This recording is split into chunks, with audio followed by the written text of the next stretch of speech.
Good morning students. इससे पिछले video में मैक्सिमास ऑफ टीचिंग पर चर्चा हुई थी। उनके 3-4 ये बता दिए गए थे आपको। अब उसके आगे जो अगला है शिक्षण के सूत्र, from particular to general. Particular to general का मतलब है विशिष्ट से सामान्य की ओर।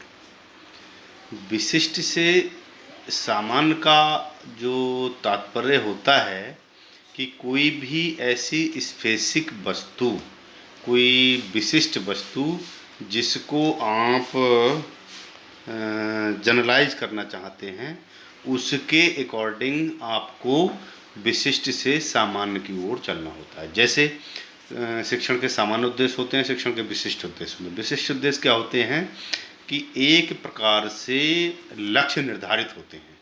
उन लक्ष्यों तक पहुंचने के लिए छोटे छोटे उद्देश्यों की सहायता से हमें वहां तक पहुंचना होता है। जैसे आप ये मान के चलिए कि आपका विशिष्ट उद्देश्य है मॉडर्न कॉलेज ऑफ एजुकेशन पहुंचना, ठीक है ना।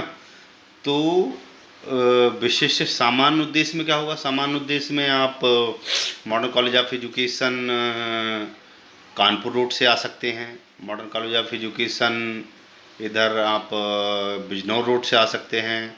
मॉडर्न कॉलेज ऑफ एजुकेशन उधर पीजीआई रोड से आ सकते हैं, है ना।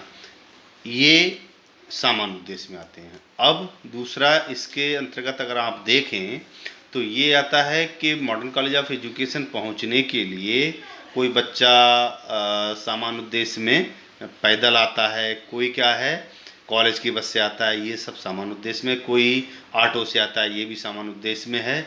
मतलब ये है कि किसी भी रूप में आपको जो लक्ष्य निर्धारित है मॉडर्न कॉलेज ऑफ एजुकेशन पहुंचना, वहाँ तक पहुंचना है, चाहे आप जैसे पहुँचें, सामान्य उद्देश्यों की सहायता से। तो वह होता है पर्टिकुलर टू जनरल, यानी कि विशिष्ट से सामान्य की ओर। मतलब जैसे अब दूसरा अगर आप एग्जाम्पल देखें कि विशिष्ट क्या है, कोई आपने उदाहरण लिया, ठीक है। उदाहरण लिया आपने कि 500 रुपये का 4% वार्षिक ब्याज की दर से 3 वर्ष का साधारण ब्याज ज्ञात कीजिए। यह है विशिष्ट।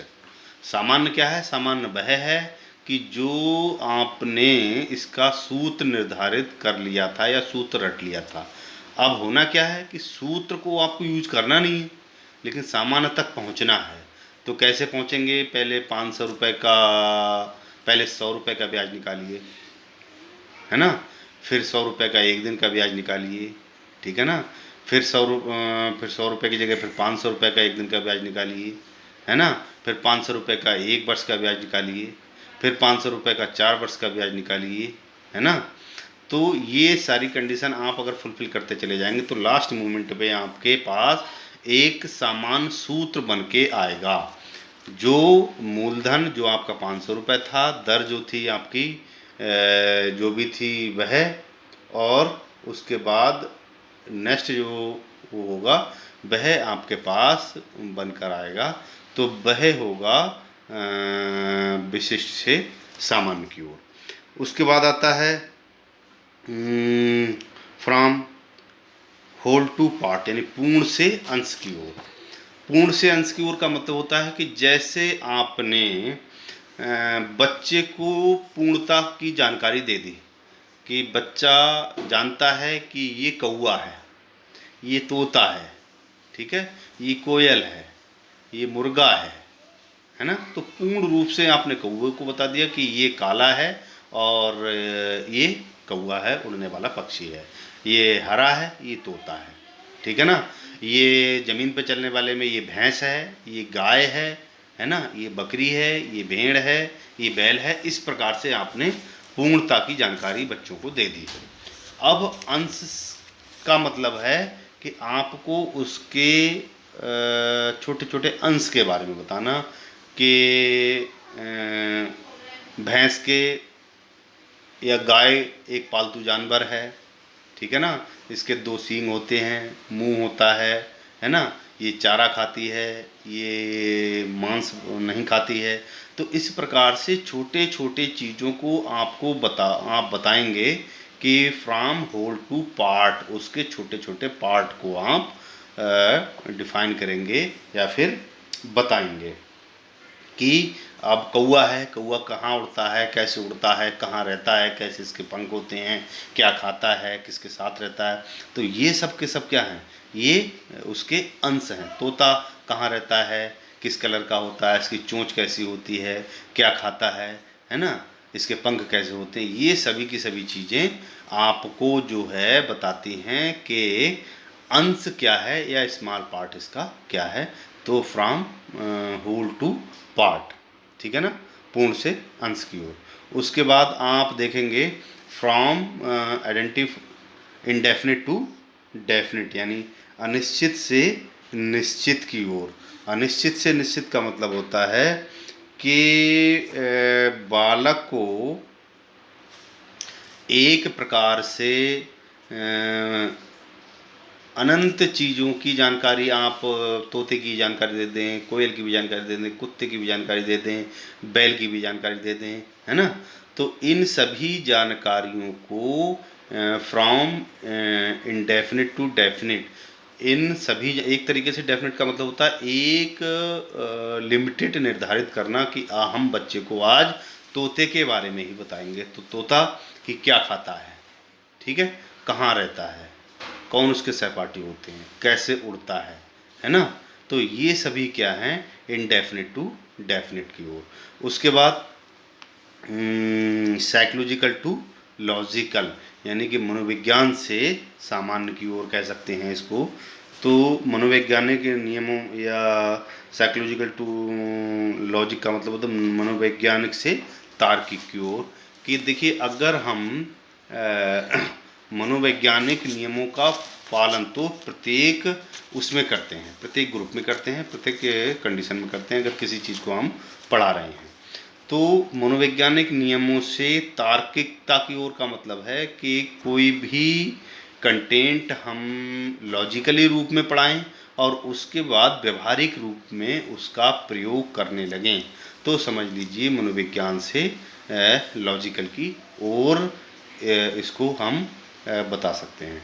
उसके बाद फ्रॉम एनालिसिस टू सिंथेसिस, यानी कि विश्लेषण से संश्लेषण को। विश्लेषण का मतलब होता है किसी प्रकार से किसी विषय वस्तु को छोटे छोटे पार्टों में डिवाइड कर लेना और उस डिवाइड के माध्यम से पूरे कंटेंट से बच्चे को गुजारना और लास्ट मोमेंट में बच्चे को क्या नाम है उस तक पहुंचा देना, लक्ष्य तक पहुंचा देना। एनालिसिस कर लेना, छोटे छोटे पार्टों में डिवाइड कर लेना। जैसे आप मानते हैं कि हमें समांतर माध्य बच्चों को पढ़ाना है, तो समांतर माध्य में क्या करेंगे, जैसे आपने 8 वो दे दिए, 4 6 8 9 10 17 18 इस प्रकार के अंक दे दिए। तो बच्चे को पहले स्टेप में क्या करेंगे, पहले उसमें के अंक बताइए कौन कौन से अंक हैं। दूसरे स्टेप में क्या करेंगे, इन अंकों को प्लस के रूप में लिखिए, ठीक है ना। तो 4 6 8 जिस प्रकार से भी अंक दिए गए हैं उनको 4 + 6 + 8 + 12 + 17 इस प्रकार से बच्चे लिखेंगे। फिर बच्चों नेक्स्ट उसमें बच्चों से कहेंगे कि इसको आप